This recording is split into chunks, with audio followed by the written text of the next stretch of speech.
Olá, tudo bem? Eu sou Priscila Tardem, sou advogada, e o tema do vídeo de hoje é o seguinte: quando a guarda é compartilhada, a criança recebe pensão?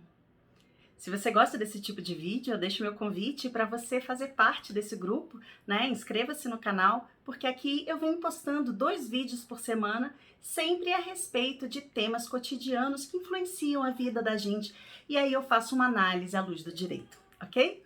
Então agora vamos à resposta. Olha, a primeira coisa que você precisa entender quando a gente fala de guarda compartilhada é que isso não significa dividir o tempo da criança. Aquela história de que a criança fica uma semana com um pai, a outra semana com outro pai, isso aí é o que a gente chama de guarda alternada e ela é raramente aplicada aqui no Brasil, ok?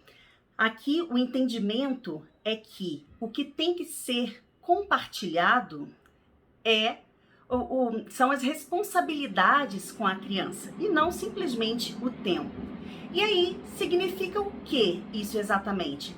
Significa que as decisões relacionadas àquela criança serão tomadas em conjunto e, sempre que possível, a vida da criança vai ser também compartilhada pelos 2 pais, no sentido de que eles vão poder ajustar entre si como que vai ser a convivência com aquela criança, como que vai fazer para os 2 pais fazerem parte da rotina daquela criança.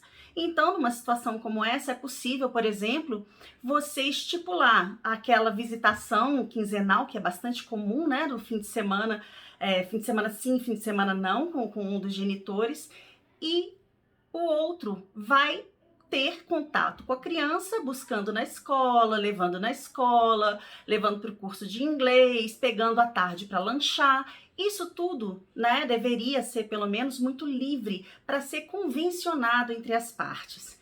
Então essa é a questão que eu gostaria de destacar sobre o que é a guarda compartilhada para eu poder explicar a questão dos alimentos. Como é que fica então os alimentos em relação a isso? Quando a gente tem a guarda compartilhada, a gente vai ter um dos genitores tendo o lar de referência daquela criança. Então, vamos supor que João é casado com Maria e eles têm o filho Pedro. Numa situação como essa, João e Maria terão as responsabilidades em relação à criança, como se casados fossem. Eles vão ter que ajustar entre si as decisões importantes da vida daquela criança. E aí, significa que essa criança vai ter 2 lares, 2 casas, só que um deles vai ser de referência, ou seja, vai ser o endereço formal daquela criança. Então, por exemplo, numa situação como essa que eu dei no caso de convivência da rotina da criança, como é que ficaria uma situação como essa?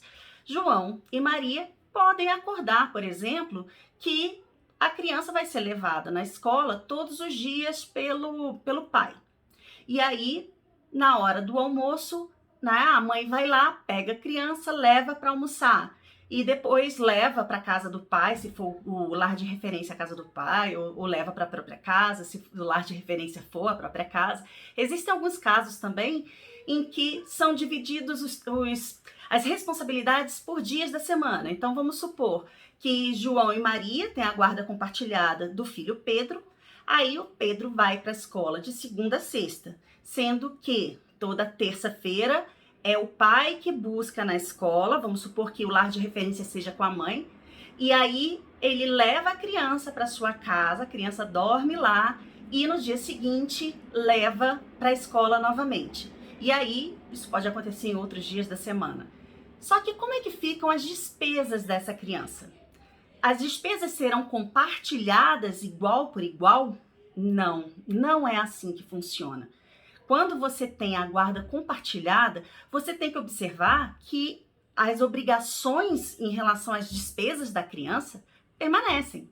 Então, numa situação como essa, normalmente a gente vai ter o genitor, que vai ter o lar de referência, administrando o dinheiro da pensão que recebe do outro genitor. Então, por favor, não confunda. Guarda compartilhada não tem nada a ver com essa história de não pagar pensão.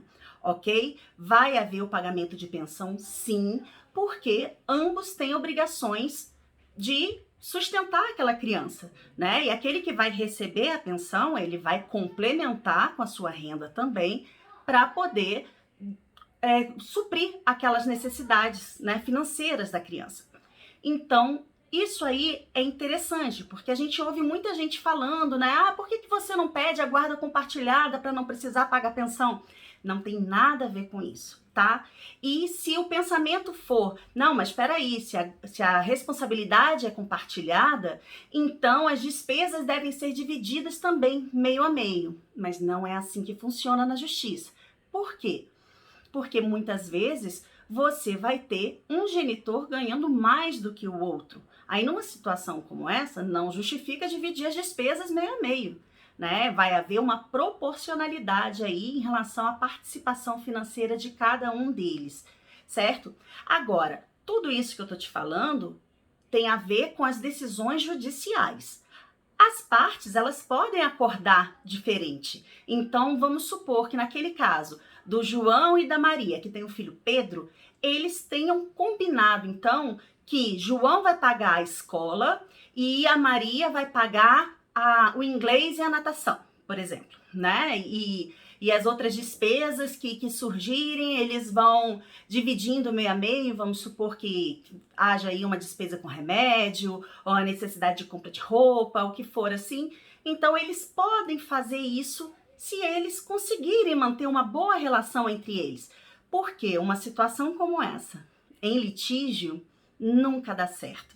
Então, é por isso que quando chega na justiça para o juiz decidir, ele não vai determinar o que a gente chama de pagamento in natura, né? Mandar um pai pagar um determinado tipo de despesa e o outro pai pagar determinado outro tipo de despesa. Não, não é assim que funciona. Vai ser aplicada aí a mesma regra como se fosse a guarda unilateral, unicamente em favor de um dos pais. Porque, como eu já falei no início, eu vou repetir agora, a guarda compartilhada não tem nada a ver com a desnecessidade de pagamento de pensão. O que pode acontecer, e de fato é considerado quando é analisado pelos juízes, é que se a criança ficar mais ou menos metade do tempo com o pai, metade do tempo com a mãe, aquele genitor que tem que pagar os alimentos, ele pode alegar também que ele vai ter despesas com essa criança em relação à alimentação, diversão, durante esse maior tempo que vai ficar com ele. Então, ele pode, com base nesse argumento, conseguir reduzir o valor da pensão, ok? Eu espero ter deixado claro. E se você tiver alguma dúvida e quiser que eu responda aqui nos vídeos, você pode colocar seu comentário aqui embaixo e aí eu vou ler e posso preparar uma resposta específica para você, né, através de vídeo, ou se não for assunto para um vídeo, eu coloco a resposta para você ali, tá bom? Vamos interagir, quero saber o que vocês pensam também. Eu fico por aqui e a gente se vê na próxima.